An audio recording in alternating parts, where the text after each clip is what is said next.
Nariyan ka, bumabagal ang ikot ng mundo.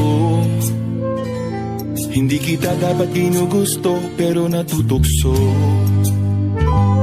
Ano man ang sabihin nila, hindi kita ipagkakaila, pagkat ikaw lang ang minamahal ko, o aking diwata.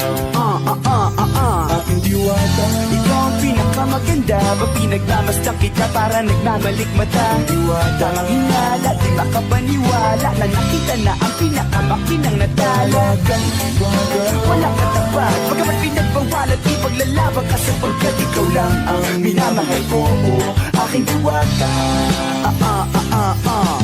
Naaalala ko pa nung una kang masilayan, nang hihinayang gustong gusto kita kausapin, makilala, subalit may kaba, kaya nahihiya lang, sinayang ang nakatakdang tadhana. Karapat dapat nga ba na magkandara pa sa isang prinsesa na may delikadeza? Kesa sa ganon, baka sakaling game ka maging reyna. Date tayo.